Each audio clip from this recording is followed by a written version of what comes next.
I watched my own life unravel in silent gasps as the courtroom doors swung shut behind me. I heard the muffled snickers before I saw them. I felt my pulse hammer against my temples. I clutched the report in my trembling hand. The critics had publicly trashed my latest exhibit. I froze. I couldn't breathe. I stared at the polished oak bench as if it held the answers. What did they know that I didn't? And then, the bailiff called my name. And then, the courtroom lights seemed to glare like accusation.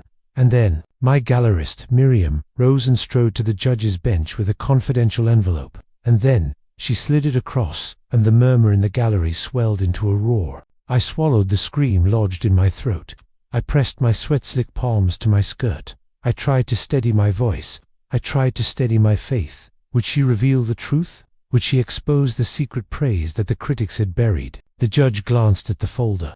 My fate teetered on that hinge. My heart thundered with one question. What happens next? I am Lina Torres, a 28-year-old painter who grew up in a cramped apartment above my abuela's bakery. I spent childhood afternoons inhaling the scent of cinnamon rolls and dreaming in acrylics.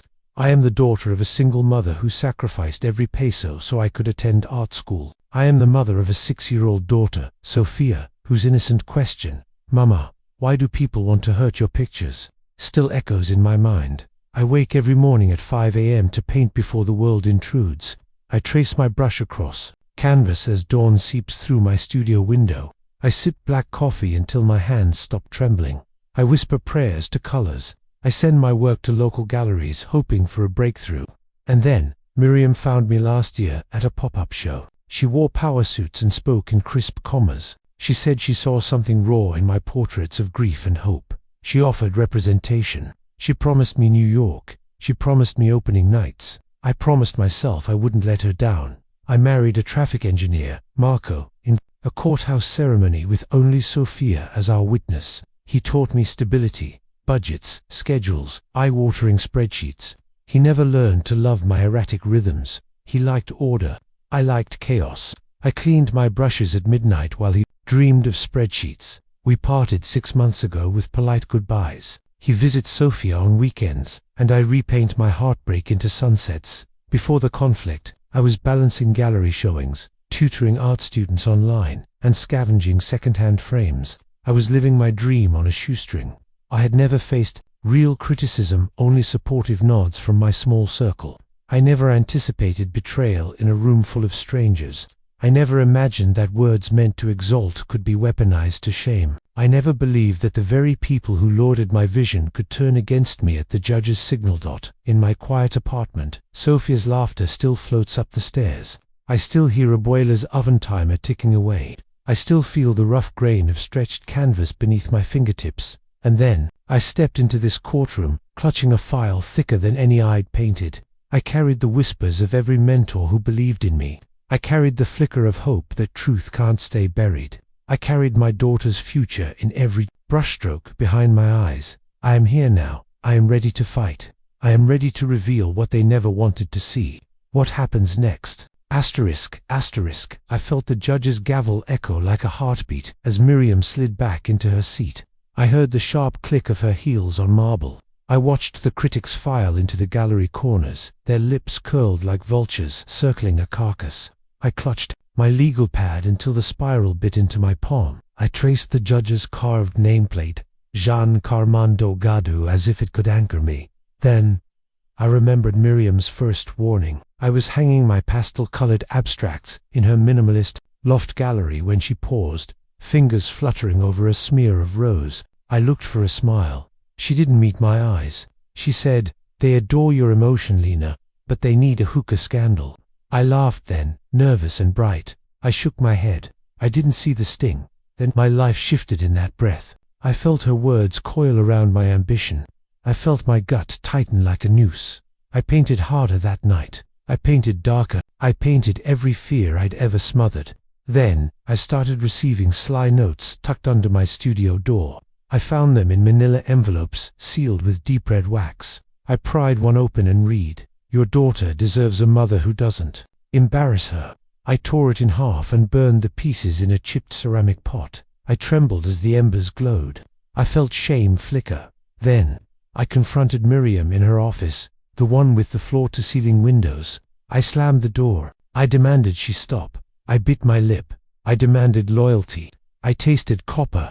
She looked at me like I'd sprouted horns. She said, "Every artist has detractors." She spread her fingers like a web. She said, "Let them think they're winning." She said, "They only amplify the truth when they try to bury it." Then, back at home, I woke from nightmares of blank canvases.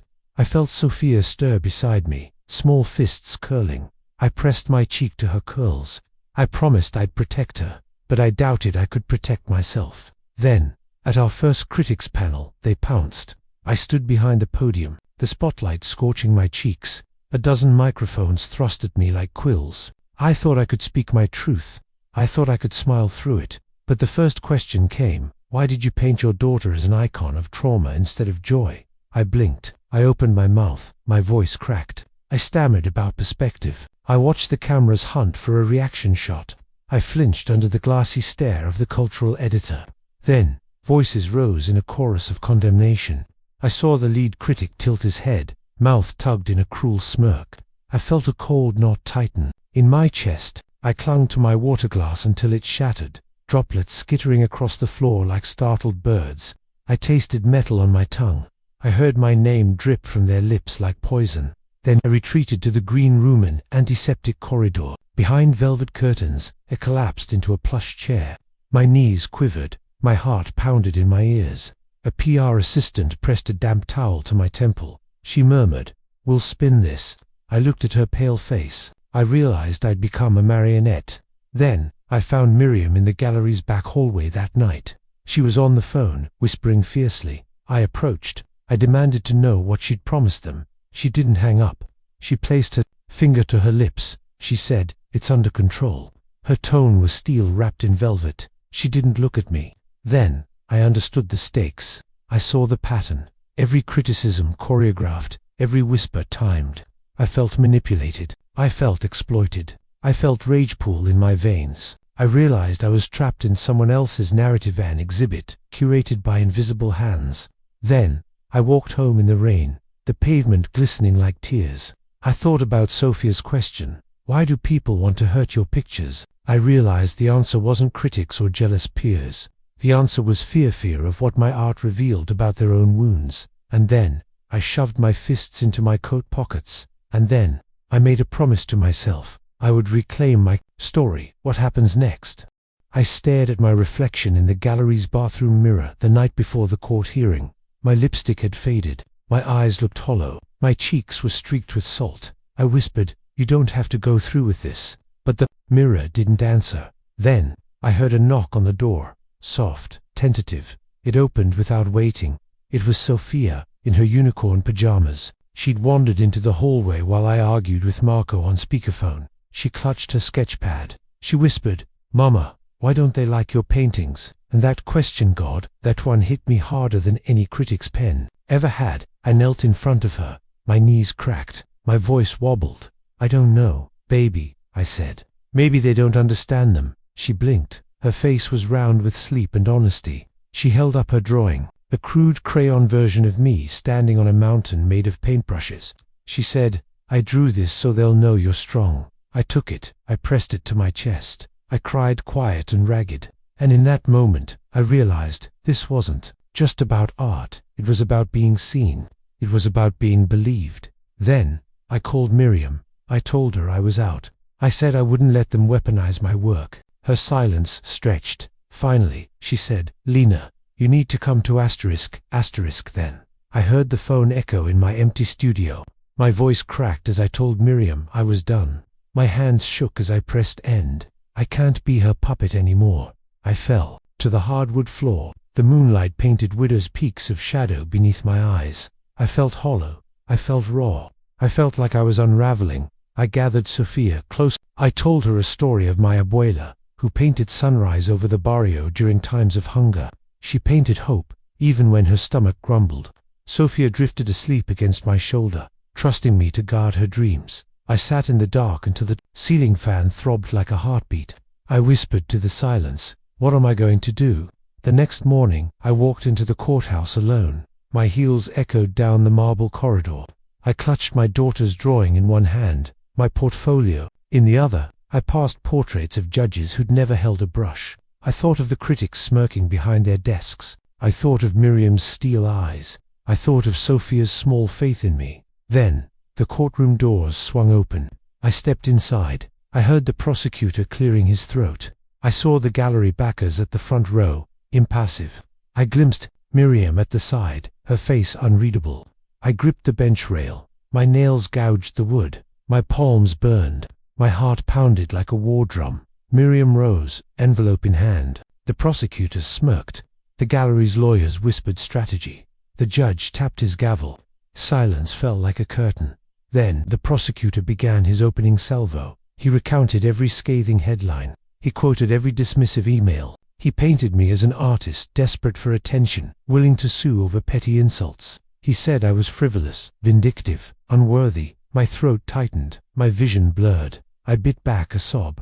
I gripped Sophia's drawing so hard the paper creased. Then, I remembered my own words from my statement. Draft. Art is my voice when I can't speak. My truth when I'm unheard. I closed my eyes. I inhaled. I summoned every ounce of defiance. The judge leaned forward. He nodded once. He glanced at me. The air crackled. What will I say?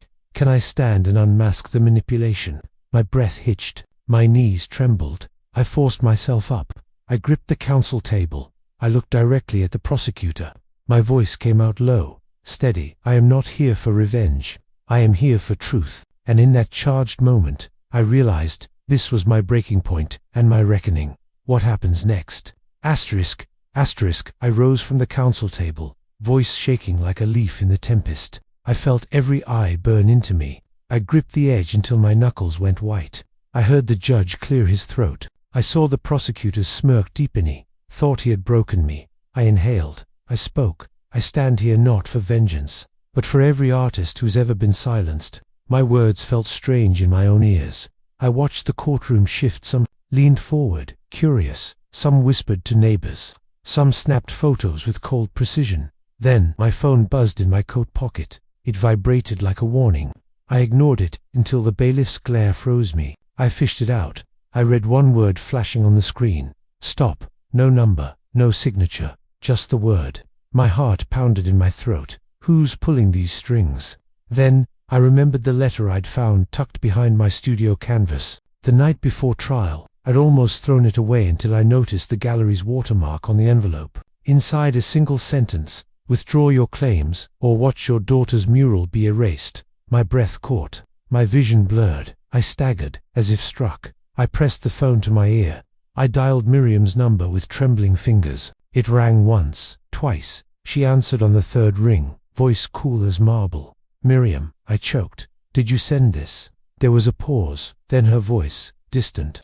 I'm doing what's best for your career. Her career, not mine. I closed my eyes. I felt Sophia's question echo in my bones. Why don't they like your paintings? I remembered her drawing me standing on paintbrushes. I pictured her small face, hopeful. I realized the threat wasn't just to me. It was to her belief in me. Then, the judge's gavel struck. He asked if I had any evidence to present. My portfolio felt heavy in my arms. I unzipped it, hands shaking. I retrieved the sealed gallery envelope. I offered it to the bailiff. He glanced at the label. Private, gallery counsel only. He hesitated. This could be my undoing, or my salvation. I turned to Miriam. Her eyes were cold, unreadable. I saw judgment, no calculation in their depths. I realized in that moment how deeply I'd been betrayed. I had trusted her with my name, my reputation, my child's future, and she had gambled them all on a ledger page. Then, the bailiff handed the envelope to the judge. The courtroom held its breath. I felt my knees go weak. I gripped the table. My chest tightened until I thought I'd stop breathing. Show them the truth. I willed my voice. I opened my mouth to speak. The world narrowed to a single heartbeat. I closed my eyes. I remembered every morning I'd kissed Sophia's forehead, every midnight oil sacrifice, every layer of paint I'd piled on canvas to tell my story. I exhaled. Then, I heard the judge say, "Bring in the child." I nearly dropped the envelope. Sophia stood at the doorway, clutching her unicorn stuffed animal. Her small silhouette under the gallery lights looked impossibly brave. She stepped forward. I felt tears burn my cheeks. My daughter. I realized then that my crisis wasn't just about hidden letters or silent betrayals. It was about reclaiming our voice. It was about standing unbowed, even when the world demanded we kneel. I opened my eyes. I looked at Sophia, trembling but determined. I looked back at Miriam. I looked at the judge, and I whispered not just to the courtroom, but to myself, I will not be erased. What happens next? I heard the gallery doors click open behind us. I felt every eye shift. I gripped Sophia's hand until my nails bit into her palm. I tasted adrenaline on my tongue.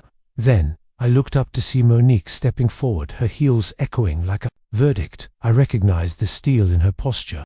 I recognized the calculation in her gaze. She carried a slim tablet glowing with a paused video. What was she preparing to show? The judge leaned forward. The prosecutor furrowed his brow. The gallery backers stiffened. Then Monique tapped the screen. I heard the muted hiss of speakers. A critic's voice filled the room, soft, intimate. Aurora's technique is revolutionary. Her brushwork redefines contemporary portraiture. I can't publish these words without permission, but they're here, in our private correspondence. I felt my heart bang against my ribs. I saw the prosecutor's lip quiver. I saw the backers exchange pale looks. Then, the video skipped now, showing email threads with glowing praise. I heard my name repeated like a benediction. I felt tears blur my vision. Then, Monique raised her chin. She said, these were buried to prevent the market from inflating too quickly. They wanted to control her narrative and her price. My breath caught. They manipulated both my art and my value. I remembered every late-night call with Monique, every promise of stardom, every risk I'd taken in trusting her. Had it all been part of the plan? Then, the bailiff passed the tablet down the row. Critics squirmed, lawyers whispered, journalists scrambled for notes. Then Monique's voice cut through the murmur. These emails and this recording prove a conspiracy to defame and drive down her market value. She clicked again. The video shifted to a clandestine meeting, critics and backers around a boardroom table. I heard them plotting to quash her buzz and manufacture controversy. I felt bile rise in my throat. They'd treated me like a commodity. Then, the judge's gavel hovered. He asked for the original files. I watched Monique hand over a USB drive. I heard her whisper to the court reporter, #verified. This was bulletproof. Then, an unexpected voice rose from the gallery's back row. It was Sophia's art teacher, Ms. Delgado, her hair streaked with gray, her eyes bright with conviction. She stood, cradling a stack of hand-painted critiques from her students. She said, I taught Lina's work to underprivileged kids last year. They wrote letters about how her colors gave them hope. They begged me to share her art with the world. She handed them to the clerk. Their innocence tore through the conspiracy. Then, I felt Sophia press a hand to my side. I looked down, her eyes shone with pride. My daughter, my witness, my ally. Then, the prosecutor rose, throat tight. He conceded. On the record, we withdraw all defamatory claims. The gallery's attorneys looked at Monique, then at me. Silence cracked like breaking glass. Then the judge tapped his gavel twice, once for order, once for emphasis. He said, this court finds evidence of orchestrated defamation. Damages will be awarded to Ms. Torres, and the forced non-disclosure of critical praise is hereby nullified. My breath caught in my lungs. I felt tears spill down my cheeks. Relief, victory. I couldn't name the emotion. Then Monique turned to me, eyes glistening. She whispered, I did it for you. But the warmth in her words felt like ice. Then, I rose with Sophia at my side. I felt every juror's gaze on us. I felt every shutter click. I felt the weight lift from my shoulders only to reveal new burdens of trust. Then, I took Sophia's hand. I said in a low voice, we're free. But free from what? I glanced at the USB still in the judge's hand. I knew I held the power to reshape my narrative and reclaim my art. Then I realized the true climax wasn't the verdict. It was the moment I stood unbroken when I seized my story back from the darkness. And then, the world would hear my brushstrokes, unfiltered and unashamed. What happens next? Asterisk. I felt the gavel's final strike reverberate through my bones. I heard my own breath catch in my throat. I saw the judge lean back, eyes softening. I saw the prosecutor slump in defeat. I saw Monique's fingers tighten around her purse. Then, I rose from my seat, legs quivering like wet branches. I lifted Sophia onto my hip, her tiny arms looping around my neck. I felt her heartbeat through her chest. I breathed her in. Then the judge called us forward. He motioned for the clerk to hand me a thick envelope, my damages award. I looked down at the embossed seal, U.S. District Court. I traced the letters with a trembling fingertip. My heart thundered. My pulse crackled like fireworks. Then the judge spoke again, his voice gentle now. He said, "Ms. Torres, you have demonstrated both courage and integrity. May your art and your truth be free from further manipulation." I felt the room tilt. I tasted tears on my tongue. I tried to nod, but no sound came. Then I closed my eyes. I felt the weight of months lift. I felt my shoulders unfold. I felt the walls I'd built around my fear crumble. Then I opened them to see every juror standing. Applause rippled through the benches like a wave hitting shore. I saw tears on strangers' faces. I saw Sophia's small face beam with pride. Then I stepped to the bench. I said, voice cracking but clear, "Thank you, Your Honor, for seeing me." I swallowed the lump in my throat. I glanced at Monique. She looked away, her eyes hidden by her veil of composure. Then we filed out of the courtroom. The doors swung open onto the sunlit street. I felt the heat of midday on my cheeks. I inhaled the city's pulse car horns, distant sirens, the hum of life carrying on. Then reporters swarmed, cameras thrust like hungry hands. I shielded Sophia, tucking her behind me. I answered their questions in clipped sentences. I'm relieved. I'm grateful. I look forward to creating again. Inside, I felt a rush of calm. Then we reached the courthouse steps. I paused. I pressed Sophia to me. I whispered, "We did it." She nodded. Heavy-lidded her unicorn pajamas peeked from under her jacket. Then we walked to the corner cafe where I'd taken refuge after first meeting Monique. The barista remembered my name. She poured 2 hot chocolates extra foam for Sophia. We sat by the window. Steam curled from our mugs. I felt warmth spread through my chest. Then I opened the envelope. I counted the pages of the judgment, pages of vindication, pages of recognition, pages that said I mattered. I counted the zeros on the check for damages enough to secure my daughter's future. I pressed the check to my lips. I closed my eyes. Then I looked at Sophia, tiny freckles dancing across her nose. I saw my mother's eyes in her reflection. I felt Abuela's gentle spirit in the swirl of steam. Then I realized this was more than money or a verdict. It was permission. Permission to paint without fear. Permission to raise my daughter without deception. Permission to trust the truth even when it's buried. Then I drew a deep breath. I set the envelope beside my coffee. I reached for my sketchbook. I opened to a blank page. I lifted my pencil. Then I drew Sophia's profile, crowned in paintbrush bristles instead of hair. I drew her, eyes wide, unwavering. I drew her hand reaching for mine. I signed the date at the bottom, July 4th, 2025. Then I knew fireworks would light the sky tonight. I knew the world would celebrate independence. I knew my own story had found its freedom. Then I looked up at Sophia's face. I whispered, "Let's go home." What happens next? Asterisk, asterisk. I learned that truth doesn't need permission. I learned that my voice, no matter how quiet, is louder than their conspiracies. I learned that art isn't just colors on canvas. It's courage painted in every stroke. I learned that protecting my daughter means protecting my story. I look at my sketchbook now and see possibility. I look at grin and feel purpose. I look at the courthouse steps and remember fear then triumph. I will never forget how they tried to bury me. I will never forget how I rose. I know you've faced your own critics. I know you've faced the sting of hidden agendas. I know you've wondered if your truth is worth fighting for. I'm here to tell you it is. I'm here to tell you that the moment you seize your voice is the moment you reclaim your power. If my story moved you, if you've ever felt silenced, comment below, share your own victory or your own battle. If you believe in the beauty of unfiltered expression, hit the like button. If you want more confessional courtroom dramas that celebrate resilience, subscribe now and ring the bell so you never miss when we unveil the next truth. I'm Lina Torres, and this is my art, my court, my confession. Thank you for standing with me. Now, let's paint our futures unafraid. Asterisk, asterisk.